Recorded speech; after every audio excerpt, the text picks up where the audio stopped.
Assalamualaikum warahmatullahi wabarakatuh. Kami dari kelompok 8 akan menjelaskan mengenai materi kami yaitu dinamika historis dan urgensi wawasan Nusantara sebagai konsepsi dan pandangan kolektif kebangsaan Indonesia dalam konteks pergaulan dunia. Adapun anggota dari kelompok kami yaitu Perkenalkan, nama saya Fioni Putri Amelia dengan NPM akhir 105. Perkenalkan, nama saya Muhammad Farhan dan NPM 048. Perkenalkan, nama saya Farhan Kurniawan dengan NPM belakang 094. Perkenalkan, nama saya Heksa Putri Laksono, NPM belakang 103. dan saya sebagai moderator Diaulia Tiara Rahma dengan NPM 024. Adapun bagian yang akan kita bahas yaitu pengertian wawasan Nusantara, latar belakang wawasan Nusantara yang terdiri dari historis, sosiologis, dan politis, dinamika dan tantangan wawasan Nusantara, dan terakhir esensi dan urgensi wawasan Nusantara. Nah, jadi yang pertama itu ada pengertian wawasan Nusantara. Wawasan Nusantara ini merupakan cara pandang bangsa terhadap diri dan lingkungan tempat hidup itu bisa dibedakan dalam dua pengertian, yaitu pengertian etimologis dan pengertian terminologi. Secara etimologi, kata wawasan Nusantara itu berasal dari dua, yaitu wawasan dan Nusantara. Wawasan itu berasal dari kata bahasa Jawa, yaitu wawas, yang artinya pandangan, sementara kata Nusantara merupakan kata gabungan dari Nusa yang artinya pulau dan antara. Yang kedua adalah berdasarkan pengertian terminologis. Wawasan Nusantara merupakan pandangan bangsa Indonesia terhadap lingkungan tempat berada, termasuk diri bangsa Indonesia itu sendiri. Next. Selanjutnya ada latar belakang wawasan Nusantara. Yang pertama historis. Bermula dari dicetuskannya Deklarasi Juanda tanggal 13 Desember 1957 dan inti dari deklarasi itu adalah bagian dari perairan pedalaman atau nasional yang berada di bawah kedaulatan mutlak milik negara Indonesia. Keluarnya Deklarasi Juanda 1957 membuat wilayah Indonesia sebagai satu kesatuan wilayah. Laut bukan lagi pemisah pulau, tetapi laut sebagai penghubung pulau-pulau Indonesia. Melalui perjuangan di forum internasional, Indonesia akhirnya diterima sebagai negara kepulauan atau archipelago state berdasarkan hasil keputusan Konvensi Perserikatan Bangsa-Bangsa tentang Hukum Laut di UNCLOS tahun 1982. Kemudian dari faktor sosiologis, berdasarkan pada kondisi sosial budaya masyarakat di Indonesia, wawasan Nusantara yang pada awalnya berpandangan akan kesatuan dan keutuhan wilayah diperluas lagi sebagai pandangan akan persatuan bangsa. Bangsa Indonesia tidak ingin lagi terpecah-pecah dalam banyak bangsa. Untuk mewujudkan persatuan bangsa itu dibutuhkan penguatan semangat kebangsaan secara terus-menerus.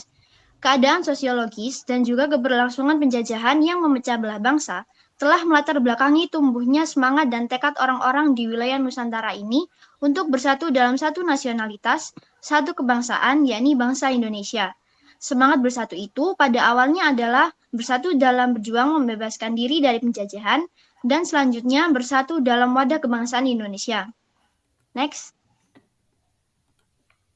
Latar belakang wawasan Nusantara. Untuk yang politis adanya kepentingan nasional untuk mempertahankan bentuk keutuhan bangsa dan harapan untuk selalu dapat berkembang, dilestarikan, dan dipertahankan. Kepentingan nasional tersebut merupakan turunan dari cita-cita nasional, tujuan nasional, maupun visi nasional. Wawasan Nusantara yang bermula dari Deklarasi Juanda 1957 selanjutnya dijadikan konsepsi politik kenegaraan. Rumus wawasan Nusantara dimasukkan dalam naskah garis besar haluan negara atau GBHN sebagai hasil ketetapan MPR mulai tahun 1973 hingga 1998. Setelah GBHN tidak berlaku disebabkan MPR tidak lagi diberi kewenangan menetapkan GBHN, konsepsi wawasan Nusantara dimasukkan pada rumusan pasal 25A UUD NRI 1945 hasil perubahan keempat tahun 2002. Next. Dinamika dan tantangan wawasan Nusantara. Poin pertama, wawasan Nusantara telah menjadi landasan visional bagi bangsa Indonesia guna memperkokoh kesatuan wilayah dan persatuan bangsa. Upaya memperkokoh kesatuan wilayah dan persatuan bangsa akan terus-menerus dilakukan. Hal ini dikarenakan visi tersebut dihadapkan pada dinamika kehidupan yang selalu berkembang dan tantangan yang berbeda sesuai dengan perubahan zaman. Poin kedua, dinamika yang berkembang itu misalnya, jika pada masa lalu penguasaan wilayah dilakukan dengan pendudukan militer, maka sekarang ini lebih ditekankan pada upaya perlindungan dan pelestarian alam di wilayah tersebut. Tantangan yang berubah, misalnya adanya perubahan dari kejahatan konvensional menjadi kejahatan di dunia maya. Poin ketiga, tantangan wawasan Nusantara. Yang pertama ada pemberdayaan masyarakat. Pemberdayaan masyarakat dalam arti memberikan peranan dalam bentuk aktivitas dan partisipasi masyarakat untuk mencapai tujuan nasional hanya dapat dilaksanakan oleh negara-negara maju dengan bottom-up planning, sedang untuk negara berkembang dengan top-down planning karena adanya keterbatasan kualitas sumber daya manusia.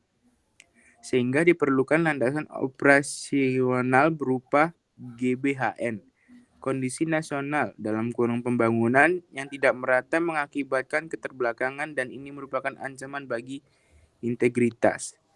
Yang kedua, ada perkembangan iptek. Perkembangan iptek atau perkembangan pesat teknologi serta perkembangan masyarakat global dikaitkan dengan dunia tanpa batas yang tentu saja menjadi tantangan tersendiri untuk wawasan Nusantara. Mengingat perkembangan ini dapat mempengaruhi pola pikir, pola sikap, dan pola tindak masyarakat dalam berbangsa dan bernegara. Kenichi Omae dalam bukunya Borderless World and the End of Nation State menyatakan dalam perkembangan masyarakat global, batas-batas wilayah negara dalam arti geografi dan politik relatif masih tetap. Namun kehidupan dalam satu negara tidak mungkin dan membatasi kekuatan global yang berupa informasi, investasi, industri, dan konsumen yang semakin individual. Yang ketiga, era baru kapitalisme. Kapitalisme merupakan suatu sistem ekonomi yang berdasarkan kepada hak milik swasta atas beragam barang dan kebebasan individu untuk mengadakan perjanjian dengan pihak lain dan berkecimpung dalam aktivitas-aktivitas ekonomi yang dipilihnya sendiri berdasarkan kepentingan sendiri serta mencapai laba untuk dirinya sendiri. Yang keempat adalah kesadaran warga negara. Kesadaran warga negara pandangan Indonesia tentang hak dan kewajiban manusia. Indonesia mempunyai kedudukan, hak, dan kewajiban yang sama. Kesadaran bela negara dalam mengisi kemerdekaan perjuangan yang dilakukan adalah perjuangan non-fisik untuk memerangi keterbelakangan, kemiskinan, kesenjangan sosial, penguasaan iptek, peningkatan kualitas SDM, memberantas KKM, transparan, dan pemeliharaan persatuan. Next.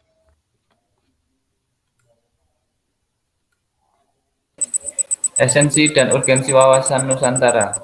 Perwujudan Kepulauan Nusantara sebagai satu kesatuan politik. 1. Bahwa kesatuan wilayah negara dengan segala isi dan kekayaannya adalah kesatuan wadah, ruang hidup, dan kesatuan dimensi seluruh bangsa dan menjadi ibu kota dan tempat umum bangsa. 2. Bangsa Indonesia yang terdiri dari banyak suku dan berbicara bahasa daerah yang berbeda-beda, serta menganut agama yang berbeda-beda dan berketuhanan yang Maha Esa, membentuk kesatuan bangsa dalam arti yang seluas-luasnya. Ketiga, bahwa bangsa Indonesia secara psikologis pasti merasakan nasib yang sama, orang yang sama, sebangsa dan setanah air, dan mereka memiliki tekad dalam pencapaian tujuan bangsa. Perwujudan Kepulauan Nusantara sebagai satu kesatuan ekonomi. 1. Kekayaan Nusantara potensial dan efektif merupakan modal dan milik bersama bangsa dan merupakan kebutuhan hidup harus tersedia secara merata di seluruh Indonesia. Kedua, tingkat pembangunan ekonomi harus serasi dan seimbang di semua bidang dengan tidak meninggalkan ciri-ciri internal daerah perkembangan kehidupan ekonominya. Ketiga, kehidupan ekonomi di seluruh Nusantara satu kesatuan ekonomi yang diselenggarakan bersama menurut asas kekeluargaan yang memperjuangkan sebesar-besarnya kebaikan bangsa. Next. Esensi dan urgensi wawasan Nusantara. Perwujudan Kepulauan Nusantara sebagai satu kesatuan sosial budaya. Itu terbagi menjadi dua. Yang pertama ada rakyat Indonesia adalah satu, kehidupan berbangsa adalah kehidupan masyarakat yang selaras dengan tingkat kemajuan masyarakat yang sama.